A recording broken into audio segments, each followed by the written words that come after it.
Ibarat Allah yang kami muliakan, setelah kita memuji Allah dan kita bersyukur kepada Allah, kita lafazkan kalimat berikut ini, alhamdulillah bi ni'matih tatimmus shalihat.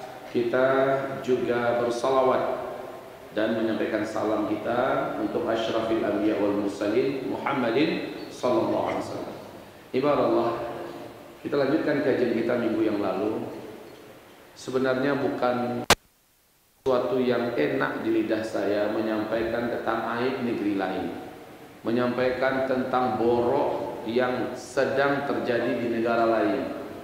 Bukan sesuatu yang nyaman saya harus menyampaikannya, tapi karena ini berhubungan dengan amaratis sa'ah, tanda-tanda menjelang kiamat, maka saya harus sampaikan dengan catatan tanpa mengada-ada, tanpa menambah-nambah, mengarang-arang, dan jangan berlebih-lebihan. Baik ibarat Allah yang kami muliakan, semoga Allah ampuni dosa saya jika ini adalah dianggap sebuah kesalahan, tetapi saya yakin ini tidak masuk dalam bab kesalahan. Apa yang mau saya sampaikan? Saya punya seorang adik lah. Dia adalah anak kandung daripada guru kami dulu di Tawalib Padang Panjang. Yang anaknya itu telah menamatkan S2-nya di Jamiah Islamiyah Madinatul Munawwarah. Selesai sudah S2. Dan saat ini masih di Madinah dengan istrinya dan anak-anaknya. Berjumpa dengan saya di Jeddah. Apa kata beliau? Bang Zul, panggil abang kepada saya karena memang di Tawalib itu punya kebiasaan kami junior selalu panggil seniornya dengan abang. Walaupun mungkin beda umur, bisa jadi antara ayah dengan anak, tetap saja panggil abang. Itu adalah sebuah hal yang biasa. Ustadz Taufik saja panggil abang. Memang demikianlah seluruh adik-adik, walaupun tamatnya tahun kemarin, level anak saya, tetap saja panggil abang. Begitu di Tawalib ya. Lalu kata beliau, Bang Zul, luar biasa. Perkembangan Madinah hari ini sangat mencekam, sangat menyedihkan dan mengerikan. Saya positifkan, saya tidak akan lanjutkan lagi S3 di sini, walaupun terbuka peluangnya. Kenapa demikian? Beliau mengatakan, pertama, di segi kurikulum, sejak Muhammad bin Salman mengambil alih urusan-urusan keputusan dan kebijaksanaan dalam dan luar negeri, masalah politik dan lain-lainnya di Arab Saudi dari tangan ayah kandungnya Raja Salman, sejak itu Islam benar-benar mengalami distorsi dan degradasi yang luar biasa. Saya mengikuti katanya. Jadi saya tidak mau menyebutkan namanya, padahal dia memanggil dirinya dengan namanya.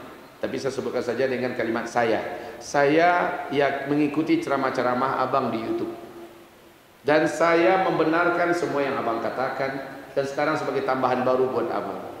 Jadi beliau menyampaikan kondisi Arab Saudi hari ini, khususnya di pelajaran-pelajaran agama, sejak 2018 awal, wacana ini sudah ada di 2017, tapi 2018 awal sudah ditangani dan dipegang oleh Amerika.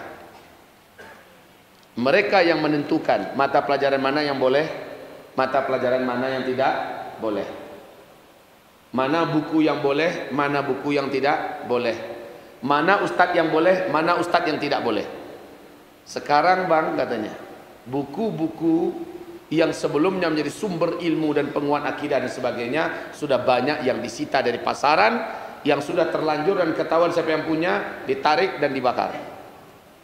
Ulama-ulama yang tidak disenangi oleh Amerika, ulama-ulama yang tidak disetujui oleh Yahudi, maka tinggal tunjuk saja siapa nama ulamanya, ditangkap dan dimasukkan ke penjara. Bahkan 3 ulama dunia yang telah menoreh kitab-kitab emas yang berharga sekali, sekelas Syekh Safar Hawali, Syekh Salman Audah, Syekh Al-Amudi, ini ulama-ulama senior Saudi yang kitab-kitab mereka luar biasa banyaknya, keilmuan mereka luar biasa dalamnya. Di zaman ini, di zaman Muhammad bin Salman, divonis mati. Divonis mati. Siapapun ulama yang berani bicara, baik di publik atau di atas, ini mimbar apa podium nih? Podium, mimbar kan ini ya. Siapapun yang bicara sedikit saja menyebutkan tentang kebijakan kerajaan yang tidak sesuai dengan syariat, langsung diselesaikan. Ditangkap tanpa harus menunggu selesai ceramahnya. Diturun paksakan walaupun khutbahnya sedang berjalan, dan dipenjarakan. Sekarang ribuan dai ulama dan imam-imam di Arab Saudi masuk penjara. Hal ini sebenarnya sudah ketinggalan dibandingkan dengan Uni Emirat Arab. Uni Emirat Arab lebih duluan strength, karena memang Uni Emirat Arab sudah diakui sebagai kaki tangan Amerika, PBB, Yahudi. Oke. Jadi itu di segi pendidikan, di segi pendidikan. Yang kedua yaitu Madinah yang begitu sucinya, sangat terhormat dan terjaga selama ini. Sekarang Madinah sudah menyaksikan sesuatu yang tidak pernah terjadi dalam sejarah. Di Madinatul Munawwarah sudah diadakan konser musik. Di Madinatul Munawwarah, laki-laki wanita ikhtilat habis-habisan. Para petinggi-petingginya tidak malu-malu mencekik botol-botol minuman keras kelas dunia. Madinah Al-Munawwarah. Ternyata kejadian ini bukan hanya di Madinah, di Makkah juga terjadi hal yang sama. Dan mungkin di YouTube kita sudah bisa kita lihat bagaimana berjoget-jogetnya pemuda-pemuda Saudi dengan pakaian jubah, dengan pakaian sal dan igal yang biasa mereka pakai. Wanita-wanita Saudi dengan pakaian khas Saudinya, ya, nggak perlu lagi mereka memakai pakaian yang jahiliyah, tapi dengan gaya itu mereka sudah berjoget-joget. Layaknya berjoget-joget kita yang ada di Indonesia. Ini dimaksud Rasulullah, wa zaharatil idza zaharatil qainat wal ma'azif wa syuribatil khumur. Apabila minum-minum keras, barang-barang memabukkan, apabila penyanyi-penyanyi wanita, apabila musik dan alat musik sudah menyebar dan beredar di tengah-tengah kalian, pada saat itulah Allah akan hantamkan meteor menabrak bumi ini. Allah akan datangkan banjir-banjir besar, tsunami dan penenggelaman di mana-mana. Allah akan rubah bentuk dan perangai manusia. Pada saat itulah bencana-bencana besar terjadi. Maka saudaraku yang tercinta, saat kami menyampaikan ini, saya tidak berkeinginan sedikit pun ingin menjelek-jelekkan sebuah negeri, tetapi karena nubuat Nabi ada hadisnya, dan sekarang faktanya kita lihat, ya kita sebut.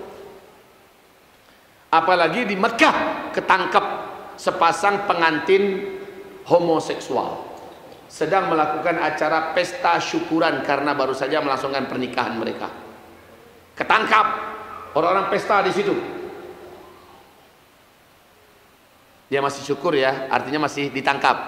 Tapi ke depan apakah masih ditangkap atau tidak? Saya yakin tidak. Kenapa? Karena menurut mahasiswa-mahasiswa kita yang masih eksis di sana, Saudi sekarang ini sudah mengarah secara pasti seperti Uni Emirat Arab, liberal habis.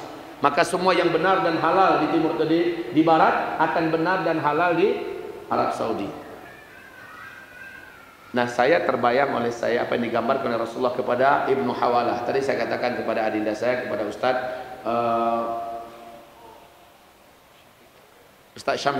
Syamsul Bahari Rangkuti. Ya, saya katakan pada beliau, inilah tanda-tandanya bahwa yang dikatakan oleh Rasulullah SAW adalah di zaman kita terjadinya. Rasul berkata, "Hai Ibnu Hawalah, engkau akan dengarkan nanti Masjidil Aqsa dibebaskan di akhir zaman. Dan dikumandangkanlah khilafah Islamiyah.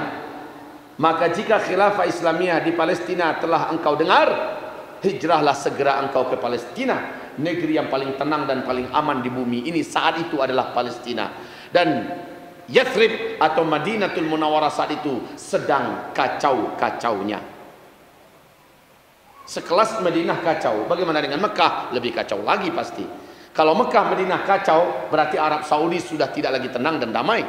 Kalau Arab Saudi sudah tidak tenang pada dia kepala dari seluruh Jazirah Arabia, maka seluruh Jazirah Arabia pasti sedang chaos dan ada di puncak masalah-masalah. Apa yang digambarkan Nabi Muhammad SAW sedang terbuka lebar-lebar pintunya, dan kita mungkin akan menghadapi masa di mana Nabi bersabda sallallahu alaihi wasallam,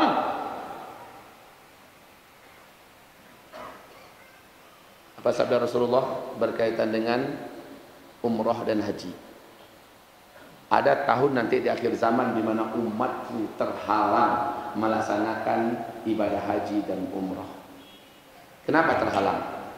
Lah kalau terjadi keributan internal, pertengkaran dan perkelahian, apalagi salah seorang pangeran yang cukup mempunyai power, mempunyai harta yang banyak, sudah mengumandangkan dari Jerman siap mengadakan kudeta berdarah di Arab Saudi, di mana sang putra mahkota yaitu Muhammad bin Salman sudah dianggap keterlaluan dalam manuver-manuver politiknya. Para pangeran-pangeran yang ada di Arab Saudi sudah menyimpan bara yang siap membara meledak kapanpun saja. Kondisi sekarang ini sudah tidak lagi aman dan nyaman. Pembesar-pembesar ulama, hay'ah kibar ulama mencoba melaporkan kepada Raja Salman apa yang sebenarnya sedang mereka alami dan yang sedang terjadi di Arab Saudi. Karena menurut para hay'ah kibar ulama, ini Raja Salman pasti nggak tahu. Sepertinya informasi dibutakan dari beliau. Sepertinya beliau semacam dijauhkan dari informasi. Setelah mendengarkan itu, mulailah Raja Salman hari ini mengambil kebijakan-kebijakan dan kebijaksanaan-kebijaksanaan yang bertentangan dengan kebijakan Muhammad bin Salman. Dan saya melihat Raja Salman akan terancam. Yang memegang segala-galanya sekarang adalah anaknya. Dan anaknya ambisius luar biasa. Anaknya luar biasa ambisius. Tuhannya adalah Amerika, kiblatnya adalah Yahudi. Bagaimana dia akan mendengarkan ayahnya? Sedangkan ibu kandungnya saja dijauhkan dari publik, dijauhkan dari media, dan diasingkan ibu kandungnya, apalagi ayahnya. Satu-satunya orang yang akan menjadi penghalang untuk dia menjadi raja secepatnya adalah ayahnya. Sedangkan pangeran-pangeran yang lain saja disikatnya, bahkan ada yang dibunuhnya. Hanya dalam 24 jam 2 orang pangeran dibunuhnya. Pangeran Mansur bin Mukrin dan Pangeran Abdul Aziz bin Fahad, dua-duanya dibunuh hanya dalam 24 jam. Oke, ketika saya menyampaikan ini hanya berkaitan dengan akhir zaman. Kalau tidak, saya tidak mau menyampaikannya. Enggak enak lidah ini menyampaikannya. Jadi bagi saya sih kepada bapak dan ibu, kalau ada rezeki kita sekarang, mumpung masih aman, berangkatlah umroh. Kalau duit ada ya. Mumpung masih aman, berangkatlah haji. Sekarang kan sudah bisa kayak dulu Pak. Berangkat haji tahun ini daftar, tahun ini berangkat dengan izin Allah SWT. Memang harganya gila-gilaan. Harganya sudah antara 200-300 juta. Tapi daftar tahun ini, berangkat tahun ini, aman insya Allah, pulang dan pergi. Tapi setelah itu masih aman enggak? Allahu a'lam. Nah, ibarat Allah yang kami muliakan, ini sekedar setengah atau sepenggalan berita dari saya tentang menguatkan posisi dan kondisi kita sekarang. Oke. Sabda Rasulullah tadi, Masjidil Aqsa akan dibebaskan di akhir zaman. Itu maknanya apa? Masjidil Aqsa dijajah kembali oleh musuh Allah. Betul tidak? Dan nanti hamba-hamba Allah terbaik di muka bumi akan datang ke sana dan membebaskan Masjidil Aqsa. Setelah Al-Aqsa bebas, khilafah Islamiyah dikumandangkan. Orang-orang beriman terbaik di muka bumi berlomba-lomba meninggalkan negeri mereka dan mereka hijrah ke negeri Syam, Palestina. Negeri yang paling tenang saat itu adalah Palestina. Saat itu dunia dalam keadaan puncak galau-galau dan heboh-hebohnya. Itu negeri yang paling tenang adalah Palestina, kata Rasulullah. Sekarang Palestina dalam keadaan puncak galau-galaunya. Sebentar lagi Palestina berakhir. Khilafah Islamiyah diumumkan di sana. Mereka akan menuju kepada ketenangan yang puncak. Sebab apa? Sebab orang-orang terkuat di bumi dari orang-orang beriman, orang-orang tersoleh di muka bumi akan gabung di sana. Semua kekuatan disatukan di sana. Dan saya melihat bahwa Donald Trump adalah pembuka berita hadis Nabi ini. Apa yang dilakukan Donald Trump? Beliaulah yang mengumandangkan bahwa Masjidil Aqsa yang ada di dalam Yerusalem adalah miliknya Israel. Donald Trump lah yang mengumumkan bahwa Yerusalem adalah ibu kotanya Israel. Maka dengan resmi secara sepihak Donald Trump memindahkan kedutaan besarnya ke Yerusalem. 123 negara dunia menolak dan mengecam kesombongan Amerika ini. Sebodoh amat, emang lu mau apa? Kan begitu kayaknya. Akhirnya 1-2 negara sudah mulai mengikuti Amerika dengan cara membuka pula kedutaan besar mereka di Yerusalem. Maka dengan ini secara resmi Al-Aqsa telah kembali dijajah. Berarti tak lama lagi Al-Aqsa akan dibebaskan. Begitu kuncinya. Urutan riwayatnya kan begitu. Nah, kaum muslimin, sebuah kabar yang menggembirakan dan hati kita berbunga-bunga mendengarkannya. Apa? Yaitu ada? Ya, baik. Perhatikan kepada whiteboard kita, papan tulis kita. Rasulullah SAW mengatakan bahwa sebelum Dukhan, Dajjal, Isa alaihissalam dan Ya'juj Ma'juj, manusia akan mendengar, menyaksikan kejadian-kejadian yang mana saat itu serentak dialami seluruh dunia. Bencana-bencana besar, bencana alam di mana-mana. Kemudian peperangan, kehancuran ekonomi global, sehingga manusia pada saat itu membuang uang kertas-kertas mereka. Mereka kembali menggunakan emas sebagai alat tukar mereka saat itu. Di hadis yang lain dinar dan dirham. Kemudian mereka mendengarkan bahwa ada seorang lelaki yang akan dibunuh. Lelaki itu ada di Madinatul Munawwarah. Lelaki tersebut lari ke Mekah. Pada akhirnya semua kisah panjang tentang sosok pemimpin terakhir kita di akhir zaman, itu Imam Mahdi. Itulah yang dikejar dari Madinah lari ke Mekah, dan yang mengejar tenggelam di Al-Baidah. Kemudian yang dikejar itulah Al-Mahdi yang dibaiat. Pembaiatannya terjadi setelah kondisi dunia sedang dalam keadaan perang di mana-mana. Nyawa berterbangan, lelaki yang paling banyak jadi korban di fase keempat. Nah, saudara-saudaraku yang kami cintai, bahwa kemunculan Al-Mahdi itu ada tanda-tanda yang telah diceritakan Nabi, dan tanda-tanda itu adalah di zaman kita, di masa kita. Maka persiapan kita adalah menjadi bahagian daripadanya. Oke, selanjutnya wahai hamba-hamba Allah yang kami muliakan, fase kelima kita tidak akan bicara kecuali pengajian kita yang kemarin. Di fase kelima ini ada amalan-amalan yang sudah tidak ada lagi. Amalan-amalan ini sebelum fase kelima terwujud, Allah bukakan pintunya di sini selebar-lebarnya. Ya kan? Amalan-amalan apa? Di fase kelima, matahari terbit sebelah barat. Sejak matahari terbit di sebelah barat, pintu tobat ditutup selama-lamanya. Berarti masa-masa tobat adalah sekarang. Masa-masa tobat itu adalah sekarang. Nanti sudah tertutup, tidak ada lagi cerita tobat. Setelah matahari terbit sebelah barat, Al-Quran, semua yang ada Al-Quran di muka bumi, baik yang tertulis, baik yang ada digital, baik yang ada dalam dada dan hafalan, semua diangkat oleh Allah Subhanahu Wa Taala dalam malam panjang sebelum matahari terbit sebelah barat. Setelah matahari terbit sebelah barat, nggak ada lagi Al-Quran di muka bumi. Maka amalan kedua yang hilang nanti dari muka bumi adalah membaca Al-Quran. Sekaranglah saatnya kita benar-benar boros membaca Al-Quran maunya. Sekaranglah seharusnya kita benar-benar maksimalkan kedekatan dan hubungan kita dengan Al-Quran, apalagi menghafal Al-Quran. Ayat-ayat pendek bacalah, hafalkanlah. Minimal juz 30. Ustaz, kalau nanti hilang diangkat oleh Allah, untuk apa kita menghafal sekarang? Yang kita hafal sekarang ini akan kita bacakan di depan Allah nanti di padang mahsyar. Karena kata Rasulullah, setiap satu surat yang dibaca oleh seorang hamba yang dia hafal dulu di dunia, setiap satu surat yang dia hafal dibacakannya di depan Allah, satu tingkat surga dia dapatkan. Baca lagi yang lain, yang mana kamu hafal, dibaca, maka naik lagi satu tingkat lagi surganya. Karena surga itu bertingkat-tingkat, sekian ratus tingkat. Tingkat surga yang tertinggi adalah surga Jannatul Firdaus. Maka sekaranglah saatnya. Ya, demikian juga pada masa ini seluruh orang makmur, seluruh orang sejahtera. Beda dengan di sini. Di sini kesenjangan luar biasa.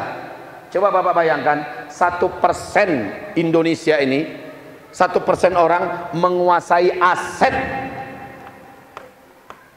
1% manusia menguasai aset yang sangat luas dan besar, hebat di Indonesia. Jumlahnya cuma 1% menguasai. Masuk akal enggak? Luar biasa Pak. Satu orang bisa menguasai sekian juta hektar. Satu orang. Satu keluarga bisa menguasai sekian ratus triliun dana cash. Itu yang terjadi dan di seluruh negara hampir sama demikian. Nah, pada masa ini banyak pula bencana-bencana musibah. Karena di sini makmur, sejahtera, tenang, tidak ada bencana, tidak ada musibah, tidak ada yang miskin, tidak ada yang fakir, maka pada masa ini Allah bukakan pintu berinfak sebesar-besarnya. Sekarang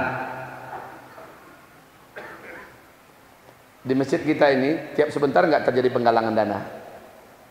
Datang NGO saudara, mari untuk Ambon kita bantu, ya kan? Di Masjid Jihad juga begitu, di Masjid Tengah Sawah juga begitu, di masjid-masjid mana saja penggalangan dana, sebentar penggalangan dana Rohingya, penggalangan dana Palestina, penggalangan dana Syria, penggalangan dana ada bencana, penggalangan dana untuk masjid, penggalangan dana pesantren, penggalangan dana fisabilillah, penggalangan dana. Jangan bosan Pak, ini rahasia langit di mana Allah membukakan pintu infak dan sedekah di masa-masa kita ini selebar-lebarnya, sebagaimana infak dan sedekah termasuk pelindung yang terkuat dari bencana-bencana hebat yang akan kita alami ke depan. Sedekah kita, infak kita akan menjadi pelindung dan penyelamat kita, sebagaimana terlindungi dan selamatnya 3 orang yang terkurung dalam perut gua oleh bebatuan besar, dan amalannya itulah termasuk infak yang menyelamatkan mereka. Jadi memang sekarang Allah bukakan. Oleh sebab itu, dan kehancuran ekonomi global ke depan, kemudian kemusnahan teknologi menjadikan uang-uang bapak yang ada di bank tidak bisa lagi ditarik. Uang-uang kita yang ada di bank, teknologi musnah, listrik tidak ada, sinyal juga berakhir. Semua barang-barang mewah yang ada di tangan kita yang seluruhnya menggunakan teknologi selesai.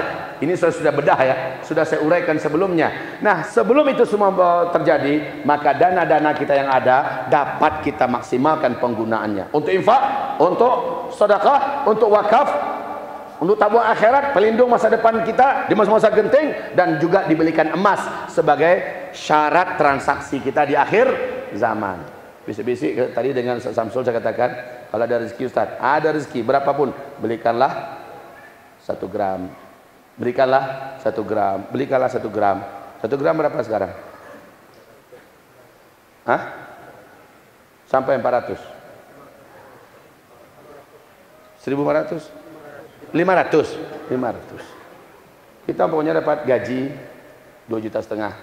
Kewajiban bulanan kita dan keluarga macamnya 2 juta. Ada 500, belikan 1 gram. Belikan 1 gram. Nggak usah nabung lagi lah, tapi belikan kepada emas. Karena kondisi dan tanda-tanda akan berakhirnya ekonomi global dengan sistem yang curang ini, yaitu sistem electronic money. Masya Allah. Sekarang Pak, sudah ada beberapa negara yang memang sudah nggak ada lagi uang cashnya. Yang ada cuma angka-angka. Yang ada hanya gesek-gesek kartu. Uang cashnya sudah nggak ada. Begitulah cara Yahudi global, cara the new world order menguasai ekonomi dunia. Caranya curang sekali Pak, yaitu hanya dengan menciptakan angka-angka. Sebelumnya masih ada uang kertas, tapi alhamdulillah sudah saya umumkan sebelumnya bahwa Nabi Muhammad SAW mengatakan di akhir zaman kalian semua akan kembali menggunakan emas. Uang kertas kalian saat itu akan menjadi tidak berharga, berserakan di pinggir jalan, dipermainkan oleh anak-anak kecil kalian seperti daun-daun menguning yang berguguran dari batang pohon yang tidak ada nilainya. Nabi menyebutkan uang kertas, lalu kembalinya uang kertas kepada uang yang sebenarnya, emas dan perak. Itu pertanda bahwa nggak sempat Bitcoin. Rencananya ke depan Bitcoin, sistem ekonomi dunia menggunakan mata uang angka-angka digital. Itu nggak akan sempat memimpin dan menguasai dunia. Masih di masa-masa jayanya uang kertas ini berakhir semuanya. Jadi sekarang saya hanya sekedar menyampaikan dan penyambung lidah dari yang mulia Rasulullah Sallallahu Alaihi Wasallam. Kalau ada duit, belikanlah emas. Kalau ada duit, belikanlah emas. Nggak usah nabung-nabung lagi. Toh kapan-kapan kita masih perlu uang kertas, selagi uang kertas masih berlaku, emas kan bisa dijual, betul tidak? Ya, simpanlah diam-diam, nggak usah pula dipamer-pamerkan, difoto-foto pula, dimasukkan ke grup. Diam-diam sajalah. Ya, ini tabung. Walaupun setengah gram, beli. Walaupun setengah gram mampunya kita, beli. Karena pada akhirnya itulah nilai tukar kita ke depan. Nah, kalau mau berinfak, ya sekarang Allah sedang bukakan pintu ini lebar-lebar. Berinfak, bersedekah, wakaf, infak, sedekah, wakaf, infak, sedekah, wakaf. Pokoknya sebelum masuk fase kelima, Allah bukakan peluang-peluang itu selebar-lebarnya. Kaum muslimin, ayo. Ada peluangnya di sini, ada peluangnya di sana. Peluang infak itu dibuka oleh Allah sekarang ini. Dan ternyata sekali lagi infak adalah cara yang kasih sayang Allah agar kita sempat mengirimkan ke akhirat pencarian-pencarian kita di dunia ini. Kirimkan ke akhirat. Kita nggak ragu-ragu bangun rumah kita. Kita nggak ragu-ragu beli mobil. Kita nggak ragu-ragu beli apa-apa yang berkaitan dengan dunia. Dan itu semuanya akan kita tinggalkan. Tiba di mobil akan berhenti semua teknologi. Mobil pun nggak bisa dipakai. tiba di rumah mungkin bencana-bencana besar, rumah-rumah yang keren-keren akan hancur. Ya, pokoknya bapak buat apa untuk dunia nggak ragu-ragu. Sekarang imbauan dan suruhan saya yang berkaitan dengan akhirat jangan ragu-ragu. Yang berkaitan dengan akhirat, untuk masjid jangan ragu-ragu, untuk pesantren jangan ragu-ragu, untuk dakwah, untuk ulama jangan ragu-ragu, untuk perjuangan apalagi jangan ragu-ragu. Masya Allah, begitu ya Pak ya. Nah, selanjutnya dakwah di sini nggak perlu lagi tegakkan dakwah. Amar bil ma'ruf nahi anil munkar sudah langsung dijalankan oleh khilafah Islamiyah. Dan pada masa ini kata Rasulullah adalah masa-masa aman. Pada masa ini Pak, penjara kosong karena nggak ada kejahatan. Bukan berarti orang jahat nggak ada, tapi orang jahat udah nggak mau lagi berbuat jahat sebab dia sudah terpenuhi semuanya hajatnya. Dan laki-laki jumlahnya 1 berbanding 50. Pada masa itu, saudara-saudaraku hamba-hamba Allah yang kami muliakan, polisi-polisi akan ganti status, akan ganti kerjaan, dan kerjaan mereka seluruhnya adalah berisi pundi-pundi emas yang tidak bisa lagi difungsikan, saking kayanya mereka. Maka inilah masa-masa aman. Masa-masa aman. Tidak ada 2 orang manusia pun yang akan berkelahi. Jangankan 2 negara lagi perang, jangankan 2 kampung lagi tawuran, jangankan 2 SMP berkelahi tumpah-tumpah darah, 2 manusia saja di bumi ini nggak ada yang berkelahi di fase kelima. Maka penegakan dakwah, menegakkan amar bil ma'ruf nahi anil munkar sekarang penghujung fase keempat. Sekarang jangan tanggung-tanggung. Bapak sekarang belum ada di mana-mana. Saya sarankan bergabunglah cepat. Selama itu adalah ahlus sunnah wal jamaah, merapatlah cepat. Terserah bapak mau di mana. Mau di Majelis Mujahidin, tafadhol. Mau di FPI, tafadhol. Mau di Muhammadiyah, tafadhol. Mau di Dewan Dakwah, tafadhol. Mau di Jamaah Tabligh, tafadhol. Selama itu ahlus sunnah wal jamaah dan bergerak untuk menyebarkan dakwah, menyebarkan ilmu, menyebarkan kebaikan. Jadilah kita satu bahagian di antara mereka. Apapun posisi kita, walaupun hanya sebagai seorang kantoran, walaupun hanya sebagai seorang cuci piring, walaupun hanya sebagai seorang penjaga gudang, pokoknya kita bahagian daripada salah satu di antara lembaga dakwah dan lembaga amar ma'ruf nahi anil munkar yang ada di tanah air cerita Indonesia ini. Begitu. Saatnya sekarang hamba-hamba Allah ingin bergabung di mana? Selama itu Ahlussunnah wal Jamaah. Karena setelah ini nggak ada lagi dakwah. Bapak namanya tidak akan tercatat lagi kalau di fase kelima. Mau gabung kemana? Jadi sekarang dimanapun yang bisa kita bergelut dengan dakwah, masuk. Sekaranglah pintunya. Pahala berdakwah ini di akhir zaman besar sekali. Kalau kita sabar saja, kualitas pahalanya sama dengan 50 kali lipat pahalanya para sahabat. Allahu Akbar. Baik, demikian juga di fase kelima sudah tidak ada lagi jihad, perang, angkat senjata, sudah nggak ada. Adanya di mana? Ini di masa kita, di fase kita ini jihad terbuka pintunya. Sekarang jihad ekonomi, jihad media, jihad politik. Semua kita ambil kaplingan amalan ini, amalan jihad. Besok sedikit hari lagi jihad dalam artian angkat senjata akan menganga di seluruh negara. Tanda bentuk kasih sayang Allah. Allah bukakan kesempatan kita nyicipin dalam hidup ini jihad besar, angkat senjata antara kita membunuh musuh atau kita dibunuh musuh dalam rangka membela agama, membela negara. Itu akan terjadi di seluruh dunia. Demikian hadis-hadis Nabi SAW. Setelah itu di fase kelima udah nggak ada lagi jihad. Maka sekarang kesempatannya, sekaranglah waktunya. Apalagi mana?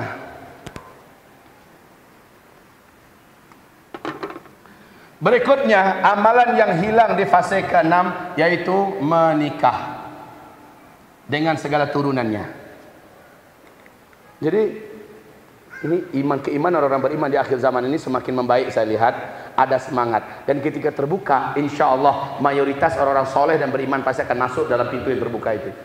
Semoga tidak ada perang. Saya jijik dan benci dengan perang. Bapak bagaimana kira-kira? Benci nggak dengan perang? Kalau ada yang suka dengan perang, nggak normal kita masukkan ke gaduh sekarang.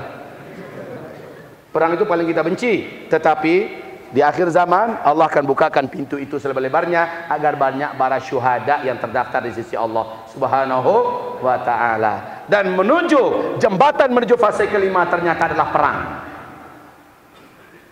Nggak bisa dengan seminar-seminar. Amerika juga, PBB juga, musuh-musuh Islam Timur Barat tidak akan pernah memberikan kepada umat Islam, "Ayo umat Islam, kami dah nyerah ya, udah nggak sanggup lagi memimpin dunia, udahlah kalian saja dengan khilafah Islamiyah, tafadhol." Nggak akan pernah terjadi itu. Hadis-hadis riwayat-riwayat yang saya baca menunjukkan bahwa fase kelima hanya didapatkan melalui jihad dan perang. Mari kita dengarkan. Tadi saya katakan ini fase Islam memimpin dunia, tidak? Fase keempat yang tidak memimpin dunia ya. Tapi yang wujud di fase keempat adalah Emirat. Sebelumnya muncul Emirat Islamiyah Kaukasus, Emirat Islamiyah Mali, Emirat Islamiyah Yaman, Emirat Islamiyah Taliban. Seluruh emirat-emirat ini disisir habis secara keroyokan oleh PBB. Tumbang semuanya. Yang tidak pernah tumbang adalah Emirat Islamiyah Taliban di Afghanistan. Dan Rasul mengatakan pada masa itu, fase kita, fase keempat, yang eksis adalah Emirat-Emirat Islamiyah, dan Emirat itu adalah rahmat, kata Rasulullah. Thumma takunu imaratin wa rahmah. Masuk Isa. Ati Muhammadan wasilah wa fadila. Innaka la tukhlifu al-mi'ad. Bismillahirrahmanirrahim.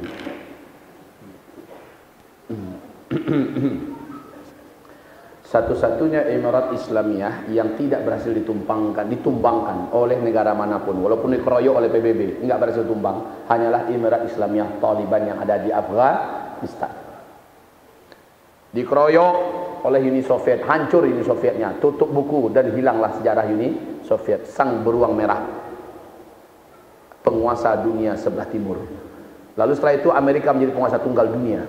Amerika mencoba menghabisi Emirat Islamiyah Taliban yang ada di Afghanistan. Sebelumnya semua Emirat Islamiyah habis oleh Amerika dengan seluruh sekutunya di PBB.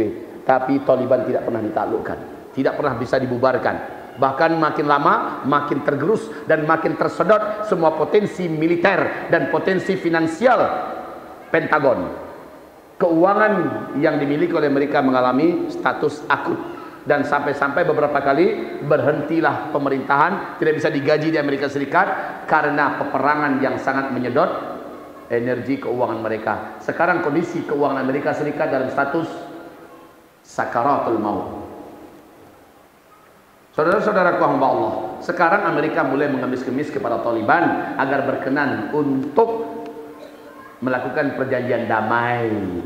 Awas, pegang hadis Nabi di akhir zaman, Rum akan mengajak kalian melakukan perjanjian damai. Sekarang Amerika merayu-rayu kepada Taliban agar mau diajak melakukan perjanjian damai. Kekuatan Taliban sekarang ini semakin berkibar. Amerika sudah mengakui tidak akan bisa menaklukkan Taliban bagaimanapun caranya. Dan ingat kata Rasulullah, pasukan pertama yang berbaiat dengan Imam Mahdi adalah pasukan bendera hitam. Pasukan tersebut mempunyai keunikan perang yang tidak pernah ada sebelumnya dalam sejarah dunia, dan pasukan ini tidak pernah bisa dikalahkan, kata Rasulullah sallallahu alaihi wasallam. Sekarang Taliban sudah mengumumkan mempersiapkan pasukan bendera hitam untuk diluncurkan negeri Syam. Allahu Akbar. Cita-cita terbesar mereka adalah membebaskan Masjidil Aqsa. Allahu Akbar. Maka urut-urutan yang diceritakan Rasulullah, sekarang agenda politik dan perangnya sedang mengarah ke situ secara pasti. Sekaranglah fase perang, sebentar lagi terbuka. Indonesia kira-kira bagaimana? Semoga tidak pernah ada perang, itu harapan kita. Tetapi karena ada hadis Nabi, kemarin saya sampaikan kepada salah seorang petinggi polisi yang ada di Riau, saya sampaikan kepadanya, saya tidak suka perang. Kita semua benci perang. Tapi tugas Bapak besok ini sangat berat. Tugas TNI sangat berat. Apalagi tugas ulama sangat berat. Kita akan dihadapkan pada fakta. Kita harus untuk angkat senjata.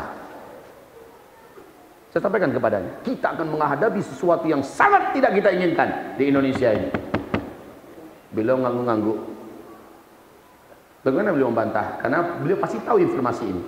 Beliau pasti tahu apa yang sedang terjadi dengan Indonesia.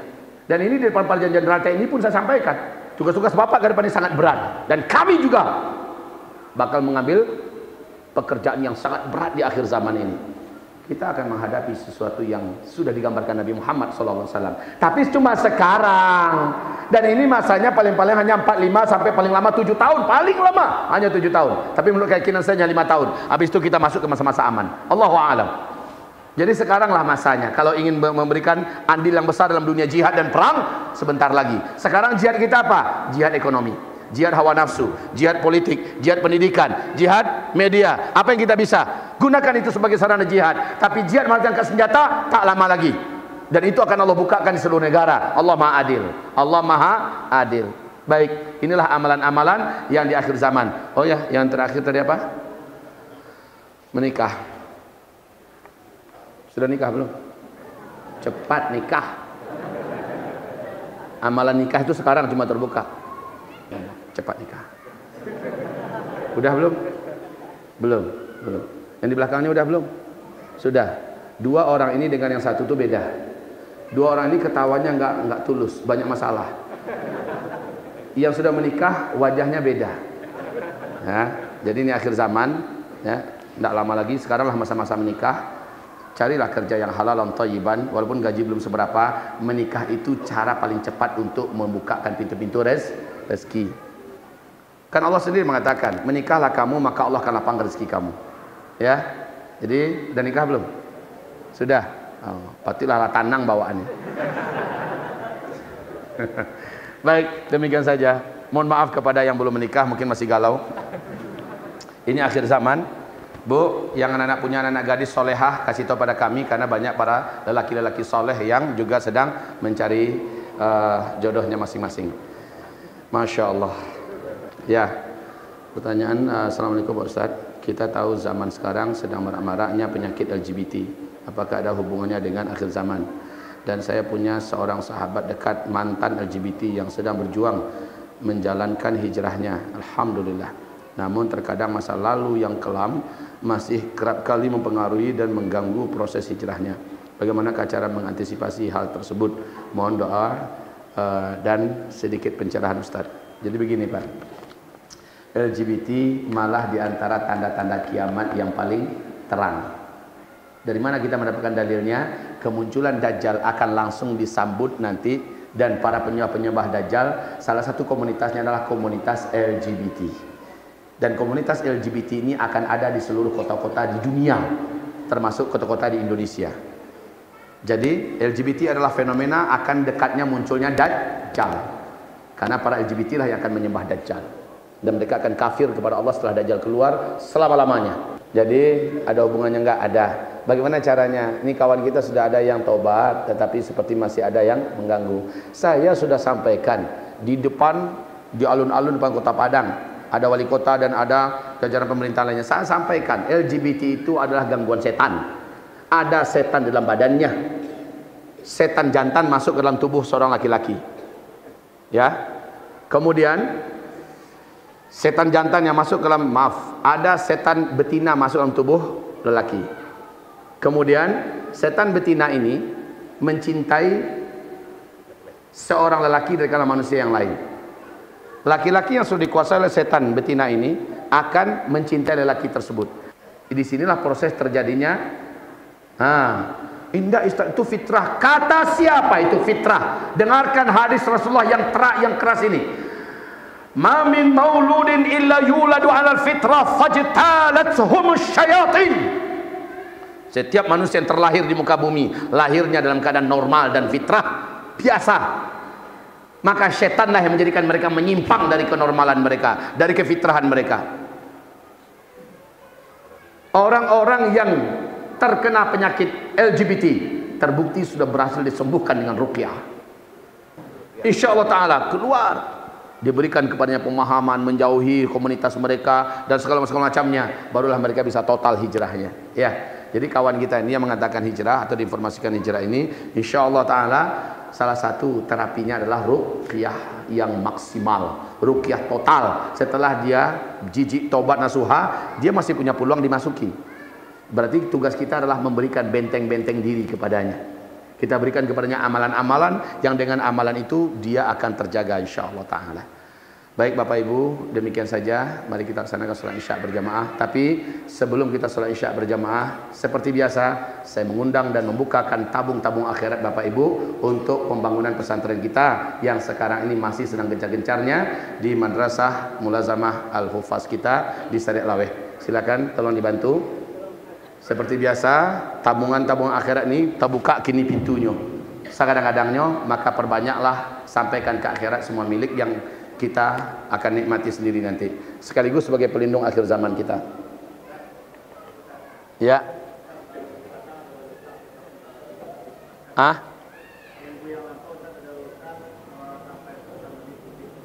Tentang takana dek kawan awak. Ustaz Patang ada hutang menyampaikan sesuatu berkaitan dengan pertemuan Ustaz dengan Habib Rizik Syihab. Terima kasih telah mengingatkan Ambo. Baik, terhitung 3 minggu yang lalu ya pertemuan saya dengan ulama yang kita cintai ini. Saat berjumpa dengan beliau menyampaikan bahwa tentu saja tidak semuanya bisa saya sampaikan. Ada hal-hal yang wajib saya sembunyikan dan saya rahasiakan. Karena ini bukan untuk konsumsi publik. Hanya saja beliau mengatakan, Ustaz Zulkifli, jangan pernah ragu menyampaikan kebenaran dan jangan pernah takut. Selama Ustaz Zulkifli berjalan di atas relnya dan mengenali rambu-rambunya, insya Allah Ustaz Zulkifli akan aman dari jeratan-jeratan dan perangkap-perangkap. Lalu dia berikan kepada saya trik-trik dan langkah-langkahnya. Terus beliau menyampaikan bahwa pemilihan presiden ke depan 2019 himbau kepada seluruh masyarakat memaksimalkan pengorbanan mereka dan memaksimalkan kesiagaan mereka. Berkorbanlah dari pundi-pundi kita perjuangan ini. Kalau bahasa saya tadi ini adalah jihad politik. Maka dalam jihad ini berinfaklah. Nilai pahalanya setara dengan pahala 50 kali lipat pahalanya para sahabat. Kemudian nilai pengembalian dari Allah 700 kali lipat dari yang kita miliki. Ini pengembalian dari Allah Subhanahu wa taala. Dan beliau berkata tentang ustadz-ustadz kibar kita, ustadz-ustadz besar kita, sekelas Ustadz Abdul Somad, Ustadz Arifin Ilham, Ustadz ya ustadz besar-besar lah. Beliau menyampaikan, sampaikan pada umat, apapun kebijakan para ulama-ulama kita ini, maka berbaik sangkalah dengan mereka. Habib mengatakan, saya sudah berjumpa dengan mereka, saya sudah berkomunikasi dengan mereka. Jadi mungkin saja nanti kita bertanya-tanya, di mana tagaknya Ustaz awak kuah. Sementara mereka selama ini terkenal cukup vokal, cukup lantang, cukup maka saran daripada Habib adalah berbaik sangka dulu dengan mereka. Mereka lebih tahu kapan mereka akan menegakkan kebenaran, di waktu yang pas, di saat yang tepat. Sekarang ini jangan berburuk sangka. Kemudian beliau juga mengatakan, tolonglah tahan lidah dari sifat membuli-buli, menghibah-hibah. Karena ghibah itu adalah membicarakan aib orang sesuai dengan kenyataan dan orang itu tidak ada di tempat. Kan begitu? Itu adalah ghibah. Stoplah. Gunanya nggak ada, manfaatnya nggak ada. Yang benar itu adalah tahan lidah, perbanyaklah zikir, perbanyaklah amal dan nyatakan kerja. Itu yang paling benar. Baik, ibarat Allah yang muliakan. Selanjutnya beliau berkata, tolong sampaikan di mana Ustaz Zul ceramah, agar kaum muslimin berkenan mendoakan saya. Saya sangat rindu pulang ke tanah air, katanya. Nah ini ya, saya sangat rindu pulang ke tanah air. Saya dan keluarga sedang berjuang, mudah-mudahan Maret kami sudah di Indonesia. Paling tidak awal-awal April kami sudah di Indonesia. Tapi sampai saat ini paspor kami ditahan oleh pihak kerajaan Arab Saudi. Bukan karena saya ada masalah. Hubungan saya sangat baik dengan kerajaan. Begitu kata beliau. Hubungan saya sangat baik. Mereka pun mengatakan, Anda adalah tamu kehormatan kami. Kami tidak akan ada alasan untuk menyakiti Anda di sini. Anda kami lindungi. Tetapi paspor Anda memang kami tahan karena permintaan dari negeri Anda. Itu. Karena permintaan dari negeri Anda. Berarti satu-satunya jalan untuk bisa diserahkan paspor kepada beliau adalah Cuma pemerintah RI sendirilah yang meminta kepada Kerajaan Arab Saudi serahkan paspornya, baru diserahkan itu. Jadi begitu. Jadi sampaikan kepada publik, bukan saya tidak mau pulang, saya sangat ingin pulang. Hanya paspor saya ditahan karena pihak negeri kita Republik Indonesia yang meminta agar paspor saya tidak diserahkan ke tangan.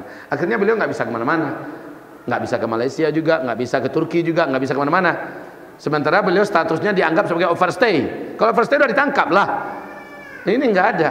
Ya sudah, kita sudah dengarkan semuanya. Jadi kata beliau, doakanlah saya, kemudian mintalah kepada pemerintah agar pulangkan Habib Rizik Syihab. Jadi ini, jadi kepada rakyat, bila memang menginginkan beliau hadir memimpin kita lagi bersama-sama, kita minta kepada pemerintah kita, tolong pulangkan Habib Rizik Syihab ke tengah-tengah kami. Begitu. Bukan beliau tidak mau. Jangan katakan HRS tidak mau. Jangan katakan demikian. Beliau sangat ingin pulang. Paham ya? Jadi inilah, minimal katanya, doakan saya. Sangat-sangat banyak ujian yang datangnya justru dari pihak hidung-hidung pesek di sana kepada beliau. Paham maksud saya? Ya, malah dari pihak hidung-hidung pesek. Dan akhirnya hidung pesek itu berurusan dengan Kerajaan Arab Saudi, karena berbagai macam manuver-manuver mereka juga mengacau ketentraman dan ketenangan di negara Arab Saudi. Baik, selesai, demikian saja. Semoga bermanfaat apa yang saya sampaikan. Semoga Allah merahmati dan mencintai Bapak Ibu semua. Semoga Bapak Ibu diberi keistiqomahan oleh Allah Subhanahu wa taala. Mari kita laksanakan salat Isya. Wabillahi taufiq wal hidayah. Nastaghfirullahal azim li wa lakum. Barakallahu fina fikum jami'an. Assalamualaikum warahmatullahi wabarakatuh.